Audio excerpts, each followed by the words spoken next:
Welcome to the Pittsburgh Dish. I'm your host, Doug Heilman. Have you ever seen phyllo dough made from scratch? Probably not. This week, we visit Sinan Camozu of Sultan Döner Kebab and Baklava downtown on 6th Street to experience the process. What refreshing wine has crept into your picnics or porch sipping this summer? Catherine Montest shares one of hers. And if you want a cookie that's got it all, Rick Sebak stops by to share his cowboy cookie recipe. All that ahead, stay tuned. The Pittsburgh Dish is supported by Family Table, mom-inspired, chef-prepared meal delivery. Visit their website at familytablepgh.com to see their weekly menu and use code DISH20 to save 20% off your first order. That's familytablepgh.com and code DISH20. Now, on to the show. And this week's lead interview is on location. Would you introduce yourself to our listeners and the name of your business? Absolutely. My name is Sinan Camozu, and we're running Sultan Döner Gyro and Baklava downtown Pittsburgh. Yeah, right here on 6th On 6th Avenue. Street. Right, 6th Street, that's right. Yes, that's 6th Street, by the 6th Street Bridge. And Sinan, how long have you been open? We opened during the pandemic, which did? is 2021, where Yes. everything started opening again. Yes. The capacity, 25 capacity, you remember those stuff? That's what we opened. What a time of life to open a new business. It's a big risk, but we did it. Yeah. Yeah. Now, what is this, Sinan? This is butter, clarified butter we use for the baklava. This is like a couple of gallons of clarified, and it is completely clear. Beautiful. It's clear, yeah. Beautiful. That's what everything is make us special. Usually the butters they use with mixed with margarine. Mm-hmm. We just use pure water. Pure butter. Yeah. And can you tell me again what you were sharing about when you get to making the baklava and the pistachio? Where do the pistachios come from? My wife family has a pistachio farm back in house, which is town named Antep In Turkey. in Turkey. How many by trees? the Syrian borders. Yes. They have a couple hundred trees there. Couple hundred. Yeah. Pistachio trees. Pistachio trees they harvest there, and I bring it here to use for my baklava. Amazing. It is amazing. What yeah. a great in-law resource, right? Absolutely, yeah, we pay for it. Of but course. Yeah, It's yeah. fresh from tree. Oh my gosh. Amazing. It is amazing. And before you came from Turkey, you were telling me you were a chef, I right? graduated hotel management. Yes. So work with the different departments in the hotel industry, hospitality industry. So I like the kitchen is better. Yeah. So I start my career in the kitchen, and I've worked in different hotels in Istanbul, and some the cost of the hotels like resorts, and then for the learn better English, I decided to come to United States 2009. Wow. That's what brought you here.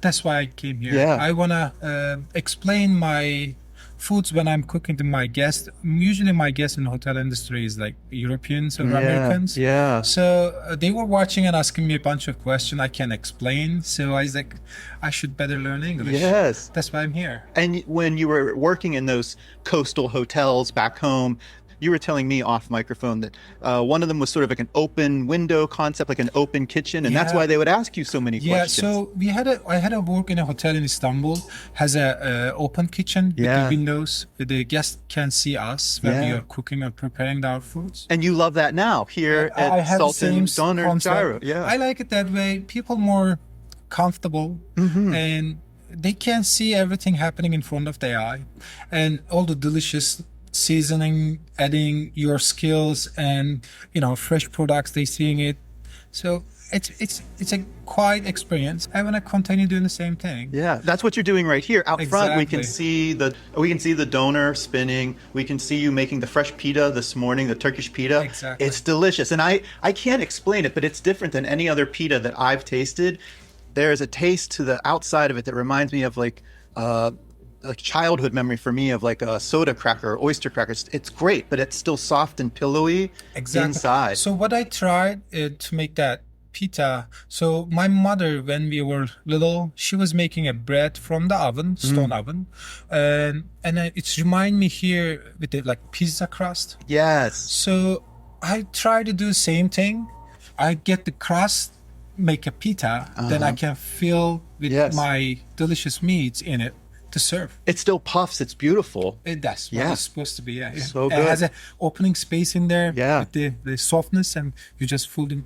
Sometimes we do falafel, chicken, doner, which is lamb and beef mix, gyro meat. Can we talk about doner for a second? Because one Absolutely. of your taglines is authentic doner. Yeah. And I don't know if a lot of folks know what that means. Does that mean the meat on the spit? Does it mean the spit itself and how it's cooked? So this meaning is doner is a spinning. Spinning. So in Greek they call gyro. Yes. So Pittsburgh called gyro. Of course we do. So and in the Arab Middle Eastern countries called shawarma. So all meaning the same thing. And when you translate to the English, it's spinning. Okay. And that's what we're doing, rotating the cook. So my doner is why it's different is, so we use fresh source meat from local, and we get our own lamb from the local farm. We slice it really thin, and we stack it our own. We don't buy frozen. No. Not ready from the restaurant depot. You just grab it and put it in the spinning. So we just do everything in our house, back in the house. And when we get the meats, we marinate it 2 days to get all the flavor soak in and get the tenderness. And we have a 70% beef, 30% lamb. So you're mixing. You're stacking the beef. The beef is the majority, but the lamb gives it that flavor, Flavors right? inside. Yeah. So that juice, So good. fat from the lamb coming, Perfect. juicy tenderness. Yes. Smell tasty, authentic taste. I will say too, the chicken one, it was So- delicious. So the chicken, I have my own recipe, the marination system. We use again thigh and chicken breast. The thigh to and the breast. Correct. Yeah. That's why we use the thigh juice. So much fattier and richer. Exactly. Doesn't dry out. Exactly. But then So the breast lightens it up. So it's just this like beautiful color. combination. Yeah. Juicy, nice breast and thigh mixture. And when I've had it, like the spinning, there is a crispiness on the outside, Correct. which actually reminds me of like the best crispy chicken skin, even though that might not really be what it is, but it's so good. You got it. Okay. It's a beautiful. Yes.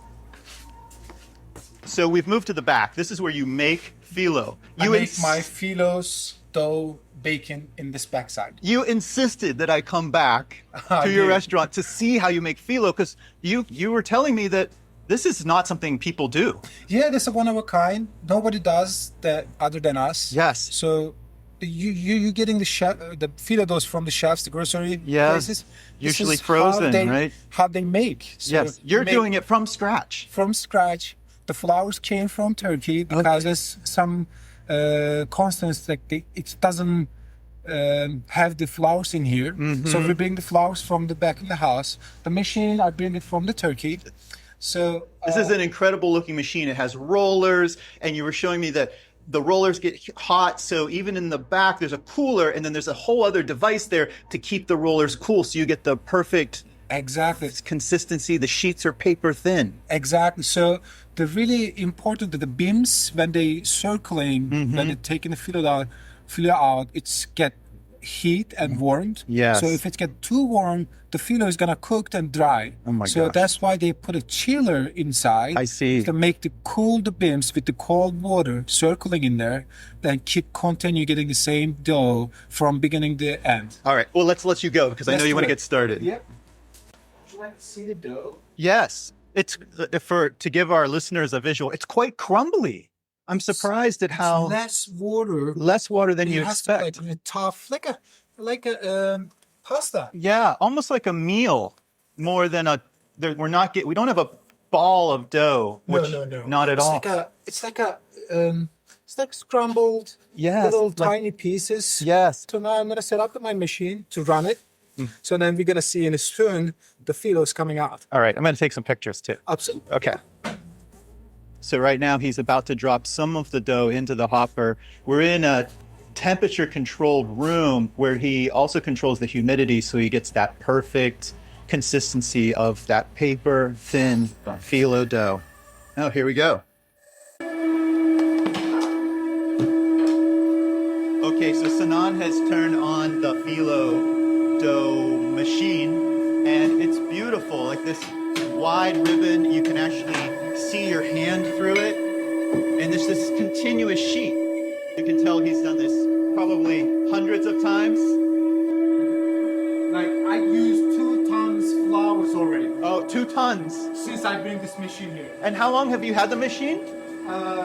It's a little over a year now. Okay. So as the machine is going, he's adding like new dowel rods to collect the dough, and it's just spinning up. We've already done about 3 or 4. And then from there, he's going to cut it into the smaller pieces he needs to make the baklava or whatever else is being baked for the day. Baklava, the sheets for baklava is like thinner. When we make sponica pita, it's a little thicker. So we first get the baklavas, and then I'm going to change the level, size to make for the sponica pita. You can tell you've had a lot of practice. It is a lot of practice. So I believe like 10 bags of flour went to garbage. Oh, just practicing. Just practicing, making mistakes and doing again and Yes. again. It's frustrated. 2-3 bags of dough are made and throw garbage. How stressful. But it's a learning process. It's a learning process. Yes. And nobody else has this machine in Pittsburgh? No. No. I'm the only Even one in the region? Pittsburgh. Anyone in the region making? I believe they have, one guy has it in Cleveland. Okay. And So you don't have any close by competition making homemade phyllo? it's not a competition. No. It's a lot of work. Yeah. And not many people willing to do. So I love doing it. Yes. This is my passion. This is what I want. This is my dream. So we make like little money, but that's something I want to do. You love doing it. Yeah. When we go out to the sweets bar and the coffee bar, like the baklava and all the other pastries, they're so puffy. And you were telling me that the reason they're so puffy is because this is the homemade dough. It allows it to get more airy. And our technique. So instead of brushing it, we spraying the butter. You're spraying the butter. So when you brush the butter on top the layers, yes, you're making them stick. You stick each other. So we spray the butter to make them raise inside. And they're so puffy. They're so rounded and delicious. Different technique. We have to show them one day. Yes. And I'll bring a film crew with me next time. Hopefully, we'll do the next time. Yeah. When the Pittsburgh dish goes to video. All right, he's starting the machine back up. And then next step, we're gonna go start layering it. He's taking the sheets and he's folding them into squares with such a delicate touch. And he's weighing. Feel this. Yes. Oh my gosh, it is like paper. It's kind of like fabric feeling. feeling. It feels like those disposable gloves or something. Exactly. Oh my goodness. That's crazy. So even if you put it together, it comes back apart. It's come out back. But it hasn't ripped at all either. The reason is the starch we're using, it's make them stop stacking each other. Amazing. You've had virtually no waste here today. No, there's no waste. We don't waste much. As soon as you learn the technique, as soon as you know what to do. And what will you bake? What will you bake next? What will be the next thing? It's gonna be nice, fluffy baklava. We're gonna come out from that one. So now we're gonna just layer all those bits, and then we're gonna cut it our style. And then we're gonna bake that in the oven. So while we put it in the oven, we have to make a syrup ready. That syrup has 4 kilogram water, 5 kilogram sugar, and fresh lemon juice, 2 lemon juice.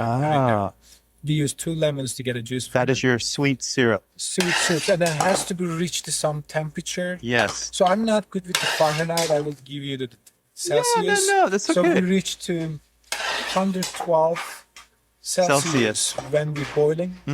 Then when the baklava come out, the oven will be hot. So hot soups going on top. Right, and it kind of bubbles It's all bubbles. around. Yeah, yeah. Exactly. It's like you can see it's like a continued yes, boiling. yeah. Cooking. It's almost like a candy making process in a way. It's similar. Yeah. Yeah. There's such timing and science and everything. So much technique A lot to of making it. includes, again, the temperatures change when the weathers change. Mm-hmm. So in the winter time, you reach the 100, 112. In the summertime, you're okay with 110 or 108. Yeah. And just 1 or 2 temperatures take like 15 minutes. Another 15 minutes to add to boil it. Interesting. So it doesn't reach that temperature is really fast. So you need to time it well while we put the baklava into oven. So you need to plan when the baklava came out, soup has to be ready. So in addition to the baklava, what else are we making with this dough? Did I hear So we make spanakopita. spanakopita, We call spinach pie. spinach pie? In the Greek name, spanakopita. Yes. You can make a lot of stuff. We make cigar börek with it, so make a little bit thicker dough. Like Cigar bread. cigar börek is like phyllo full with cheese and parsley, and you deep Ah. fry it. Looks like a cigar. Sounds delicious. So, yeah, I don't think I've ever had that one. You should try it. Okay. So beautiful. Any other savory pies like this that you make? You can do a lot of stuff. Yeah. So my wife make a böreks. So we're using with potato and ground beef. Oh, So some for the vegetable options, you just use just potato and potato. like a pierogi. Yeah. This is very Pittsburgh. It's Pittsburgh. I'm sure the Pittsburgh is gonna like it if they try it. Mm-hmm. The böreks and other savories in the morning time when we baked. Since you have been open since the pandemic, how has your reception to the downtown Pittsburgh been? So I have to thanks to my neighbor, the Cultural Trust, the theaters, and the symphony. So those are our You're right across from the symphony, from Heinz Hall. yeah. So So close. we have a lot of guests from cultural events, Yes. from symphony or the theaters, and then it's fans of the team sport fans. Yeah, you're right across the Clemente Bridge. Exact. And then we have a beautiful organization. It's like Downtown Pittsburgh Partnership. Yes. So PDP, they are doing always some events here to support the local businesses. And didn't you say Visit Pittsburgh is And coming then by? we have partnered with the Visit Pittsburgh. They do some split food tours, and they have stopped by the visitors to our shop to taste the baklava. So if somebody wants to, they should get on that Visit Pittsburgh tour. Or they should just come visit They you. just come and visit us. You're right in the downtown. Of course. What We're are at your current hours right now? So we open 9 a.m. Start preparing. Start serving around 10:30, 11. Everything is ready to go. So if someone wanted to come early enough and get espresso and a baklava, coffee. start their day the right way. Exactly. But the hot food comes closer to lunch. Lunchtime, we start serving our doner kebab. Yes. Are you closed any day of the week? So we close on Mondays. Okay. Mondays are the close day. Close days is Mondays. We have to take a 1 day off. I used to be not closed at all, Yeah. and I figured out I have to do it. You have to. Otherwise, even if I have an off day, I'll be here. Well, we were trying to talk about when you could come maybe interview with me, and you're like, you just need to come here. It's better. Well, it for was. me. This is so good. I have never seen phyllo dough made from scratch, and apparently not many people have because no one's doing it. Even not many Turkish people. No. It's so unique. This is Sinan Camozu of Sultan Döner Kebab and Baklava, and you are listening the Pittsburgh Dish. What does your family think of this business? My parents, They're still back in Turkey. my dad visited me. He Yeah? was surprised how I was doing. He didn't know that. So he was surprised how talented and hard work I'm doing. Yeah. So he support me. He stay here, he help me out a little bit. Oh yeah, my family always support me for everything I do, and I appreciate them. So Yeah. he sent me in the United States just 1 year, but I didn't listen to him. Say Oh, he said you can come here for 1 year to just learn 1 the year, English, yes. but once you were here, And then you it's like stayed. year and year and year. It's, Oh. and then he's like, I know you're not gonna come back, so he give up. What was food life like at home? You said your mom used to make the bread at home. Was she So, the main yeah, cook? Did you cook much as a youngster? I was always helping her. She was even saying that I have a two sister sibling. She was like, "You're more talented than them." Oh, So it was a good compliment for me. yes. I like to watch her, learn from her, her skill. She's good with the dough, Ah, the baking the breaks, yes. baklava, pierogies. We had a pierogies back in the home. You did. We call them it's mante.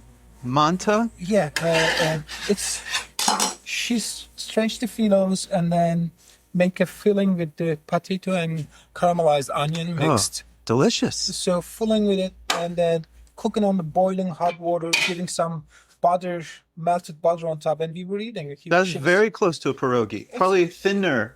She has several sheets. The sheets is thicker then. Yeah. So when I came to United States first, when I was shopping for myself in the grocery shops, I get the pierogies because it was too Kind of like home. close to me. So Yeah. I just picked the pierogi box and cook it how we cook in the home. So I eat it. So I see your wife has started making the spinach pie. Is that right? No, she started layering the phyllos for the baklava. Oh, baklava. Yeah. So we're doing everything together with her. I love it. It's a family affair. And my kids. I saw your kids running around out in this Hopefully morning. this week she's gonna start doing school. And Oh. we will have one kid here. Oh my goodness. Fatma, Sinan was telling me that the pistachios come from your family. Yeah. Yes. Sure. They're beautiful. She's putting butter down on the pan and she's got this huge prep box of crushed pistachio and the green color is just amazing. It's so vivid. Yeah, so I grew up with helping my mom and dad with everything they do. I was the oldest kid in the house. Ah, okay. So that's given me a work ethic. Yes. So like discipline. So my dad, anytime he was a construction worker. So anytime he's going to work, he's come to my door, knock the door. He's like, "I'm good, ready to go," and I just run, get ready to catch him. Aw. So it's given me a like you have to get up early, Yes. start working. Then I get that work ethic from my dad. So that's why I bring my kids here. I love Even they that. just playing around and hanging out. Yeah. Or giving them some little jobs. I want them to get that work ethic, yeah. They have to come, work, earn. In this way, they can appreciate. And it's also family time though too, like real family Oh, time. You're still definitely. together. I can't forget me and my dad working in construction. Mm-hmm. The hard work. Yeah. I was just giving him a little things like what he need, handy things. Yeah. But that was my favorite times, Times. good memories. I Exactly. remember, me and my dad hanging out together. And you have little kids and they grow up in a flash. So savor the moment, exactly. right? Do it. So we don't have much time when you were cooking, you know that too. Yeah. You're always busy. So now I have an opportunity to bring my kids here and spend some time with them. It's so great. And then they can get some talent from us. That'd be awesome. Yeah. Keep it going. Exactly. Sinan, I know you love this phyllo making. Like, what do you see for the future? You've been open for over 4 years now. My plan for the future is make this baklava bigger operation Yes. and sell it all over the United States. Fresh. Become more wholesale. Exactly. That's Yes. what I'm planning. That's what I'm trying to do. I do see a new oven back here too. So you're expanding bought that operations oven. just here. Yeah, so we had a front oven You were making the pita making a today. pita bread Yeah. and baklava same time. When we baking a baklava, it takes a couple of hours to Yeah. finish. So in that time, I have to hold the other projects. So I find out if we get an oven back, so I can continue cooking for the customers in the front Yes.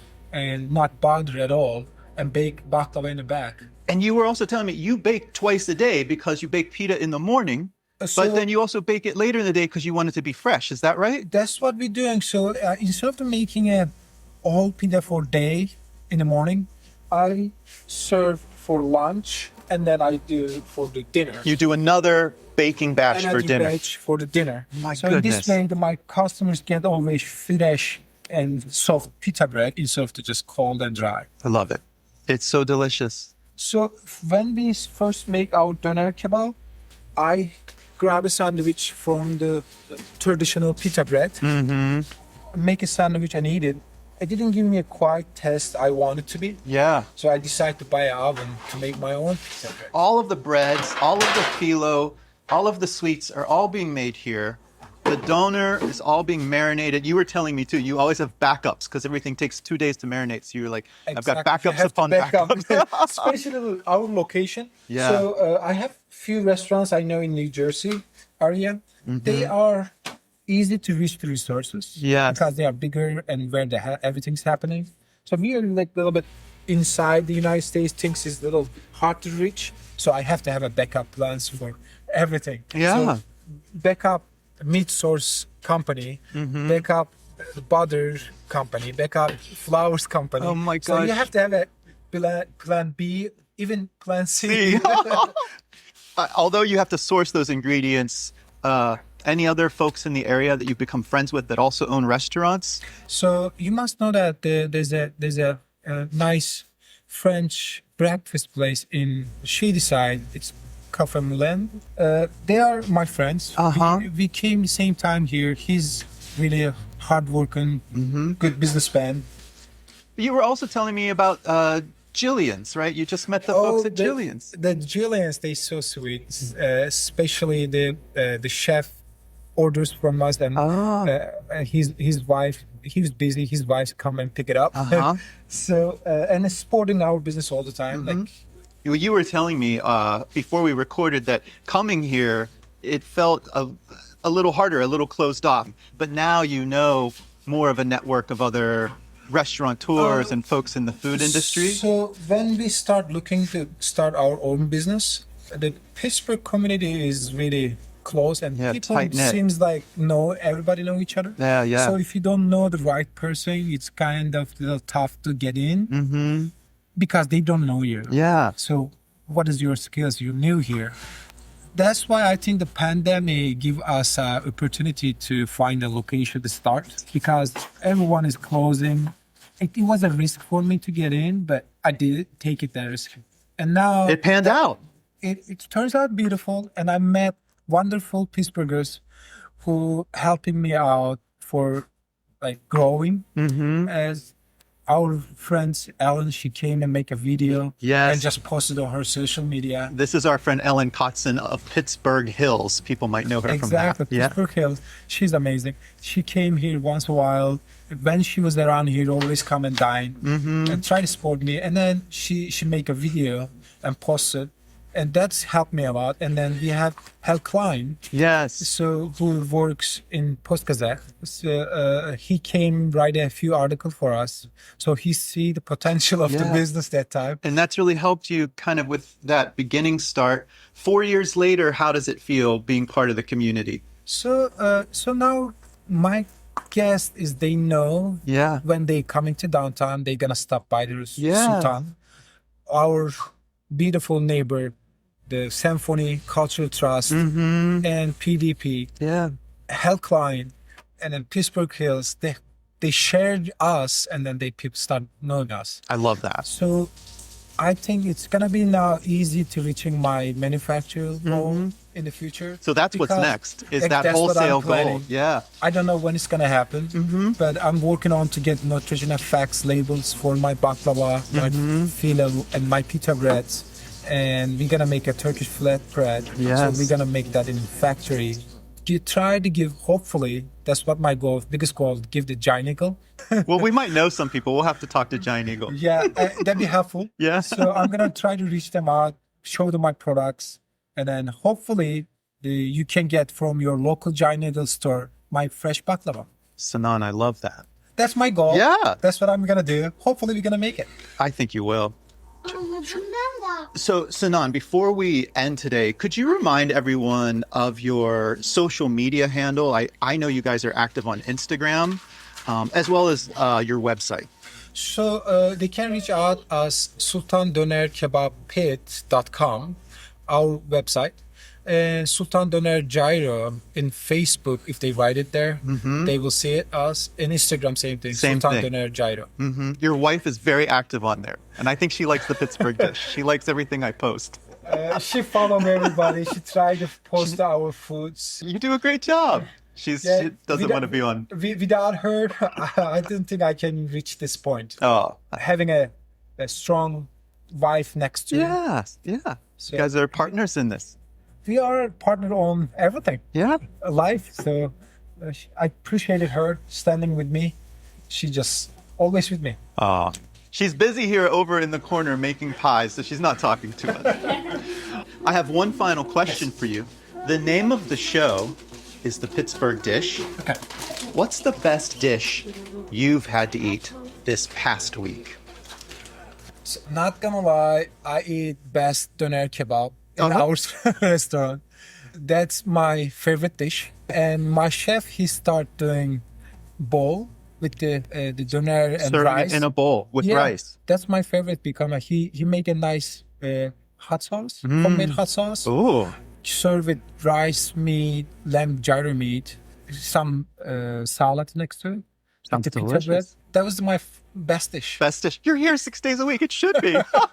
And I'm so excited. Next week, I'm gonna share you with the next week. She make a Turkish pierogi. We were talked about it. Oh, yes. The mante with filling ground beef in it. Yes. That I'm so excited. Next Monday, she's gonna make me that dish. Okay, so that will be the best bite next week. Next week, yeah. So we schedule already our next week dish too. Sinan, thank you so much for your time today. Thank you, Dad. Thank you for being on the Pittsburgh Dish and showing me how to make phyllo. Thank you being here, and I appreciated you supporting us. Thanks again to our friend Ellen Kotzen of Pittsburgh Hills for connecting us to the Camozu family and everything they have going on at their restaurant. Up next, what wine has become a hit for this summer's picnics or porch sipping? Catherine Montest of Your Fairy Wine Mother has a go-to. Hey everybody, we're joined today with Catherine Montest of Your Fairy Wine Mother. Catherine, you're always good for giving us recommendations. I was just wondering, as we're in these warmer months of the year, what wine is on your radar? Well, in the summer months, because we're feeling all hot and sticky, you want a wine that's light and bright and crisp and maybe even has some floral notes. And Albarino is a white wine that you can get from Spain, Portugal, or even here in the U.S. Washington and Oregon are creating beautiful Albarinos. They are fabulous. It is a little citrusy. It's dry. It's got a little bit of minerality or salinity to it. Oh, yes. And it pairs well with almost everything. It sounds like a great picnic wine.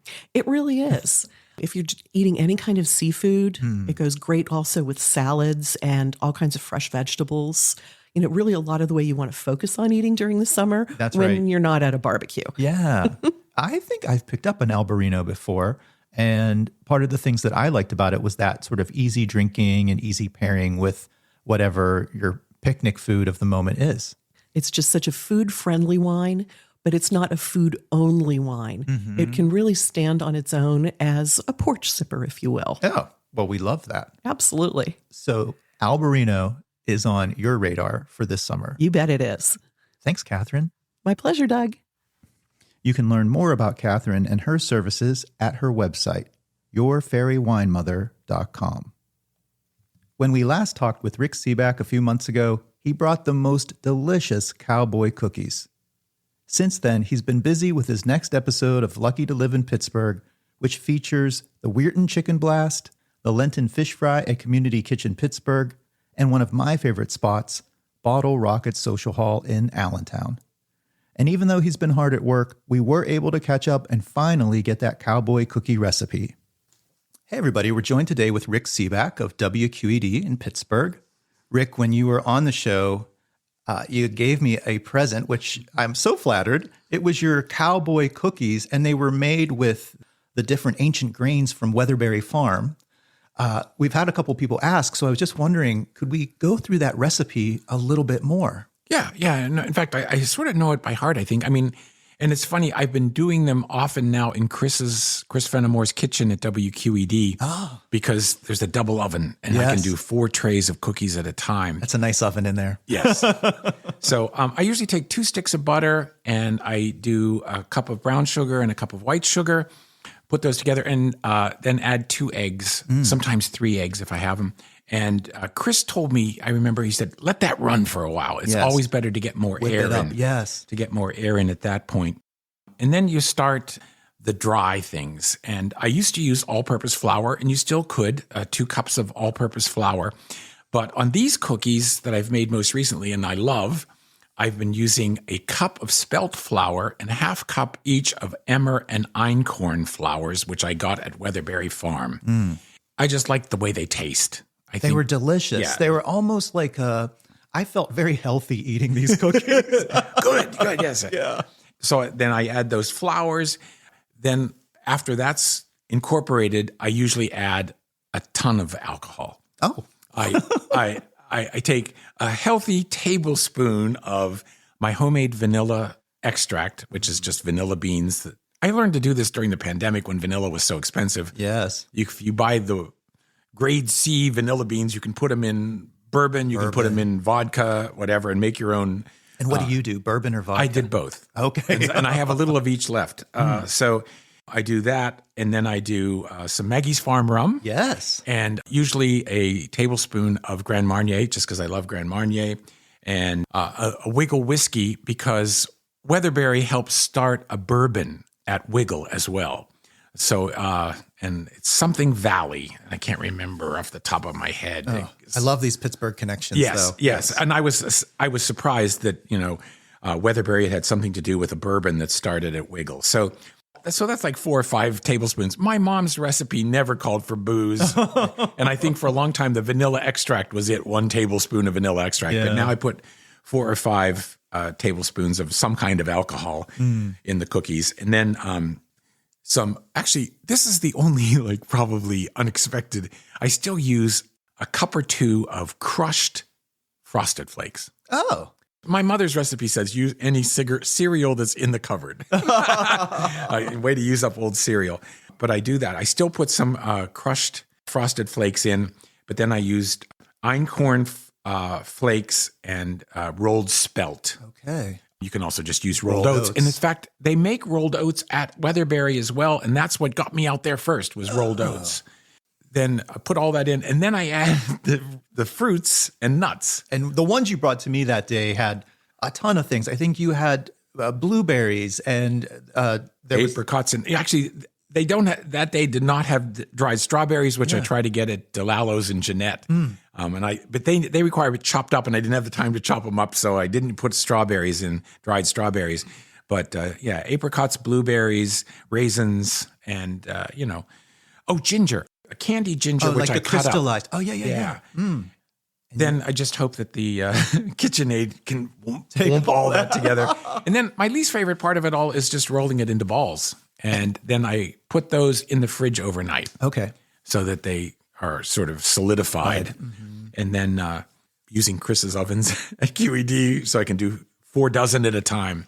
I bake them at 325 for about 15 minutes. Okay. And I just, Quick question. Do you leave them in that ball shape when they go in the oven, or do you have to flatten them at all? I don't flatten them at all. Okay. They spread out. They spread out. Perfect. Yeah. I just watch them a little bit. In all cookies, I tend to like them better a little underdone than overdone. I think that's the trick. And then the ones you brought me, you finished them with a flaky sea salt that I think you got at Steel City Salt Company in Millvale. Yeah, I love. And it's a crystal flake salt. So good. Yeah. Really made them. Excellent.